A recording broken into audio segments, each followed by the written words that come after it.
few days where, especially any day where the miles were over about 35 or 36, which weren't a bunch, maybe 10 total on the whole run, where my sugar ran high, or my blisters were bothering me, and I could tell it was blister day because my sugars were spiking in the middle of the afternoon. And I wasn't particularly hot or dehydrated, and I thought, oh gosh, what am I going to do about this? If I dose it down, am I going to get away with dosing? Do I need to dose and eat? What's going on here? This is the stress situation I ran into in Iowa and again in Texas, and but nothing bad ever happened.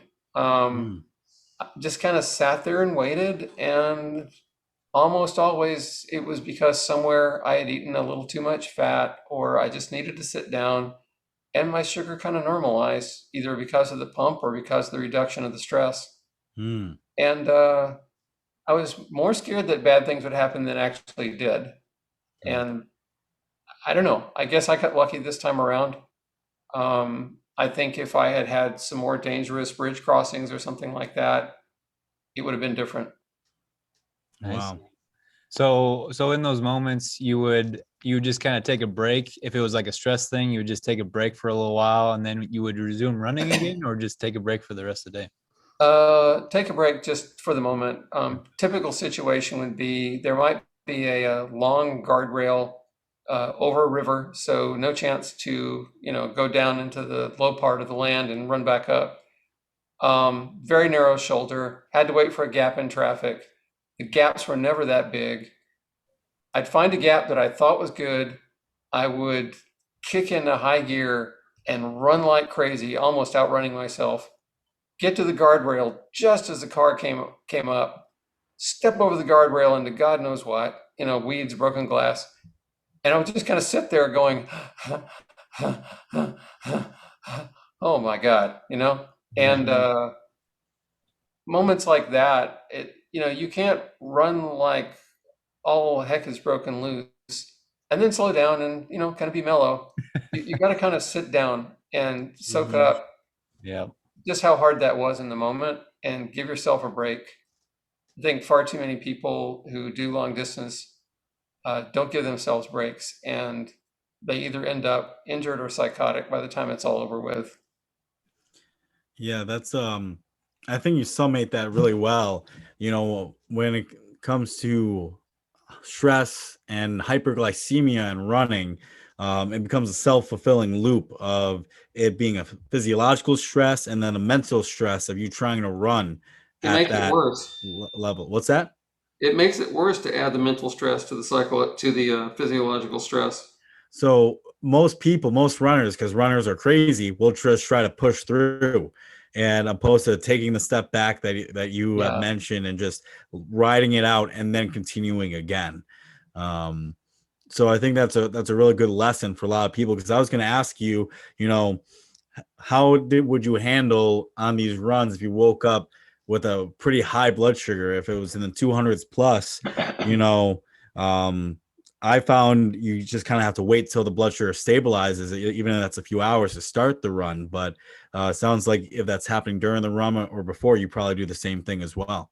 Um, Actually, I took whatever sugars I got and ran with it unless Oh, it was a medical emergency. okay. Um, it was painful to do sometimes. Mm. Typically, what I would do, and this was so counterintuitive for me, but it worked in Iowa, was that, if my sugar is running high because I ate too much, well, then just run it off.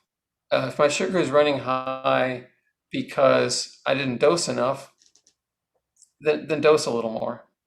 If it's Mm. running high because of stress, eat something, anything in my stomach, hummus, string cheese, it doesn't matter. Just get something inside my body so that my body can decide it's not being chased by that cheetah anymore, and dose a little bit. Mm. It's okay to dose for protein and fat. Hmm. You kind of got to be careful because it's a bit of a guessing game and there aren't any hard, fast rules for it. Hmm. But you got to eat and dose. You can't just dose Mm. because you're basically starving your body at that point and telling it, that whatever energy is on board is not to be used for running, it's to be used for storing glucose in the muscles and the liver. And when you're running, it doesn't like to do that. Mm-hmm. It wants that energy available, and you can't just blow through it. You gotta, you can't take days off because your sugar was a little out of whack. I mean, if it's at the point where they would have taken you to the ER had you not acted swiftly, then yeah, I mean, take a rest day. Mm. But if it's not an ER situation, if it's the kind of thing you normally doze and wait a few hours, just add running to that and do your best. I know a lot of people would say, no, you're not supposed to run when your sugar's over 250 or whatever. And it sucks and it feels bad and it hurts. But if you've made the commitment to run and you've got people that you're meeting, I think there's room enough there for flexibility in the strategy. And, maybe walk some.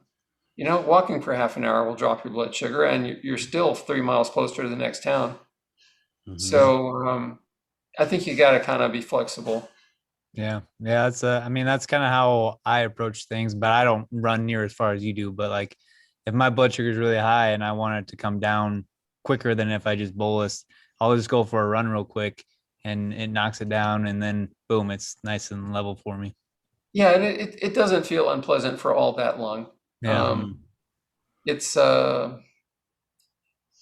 look at it this way: if it's going to feel unpleasant, it's going to feel unpleasant. Yeah. And you could be feeling unpleasant sitting in an easy chair, not able to keep your legs from twitching, or you can go out and let them twitch like crazy and let everybody think you're just running in a weird way. Either way, your legs are going to move. You might as well put them to use. Yep. There you go.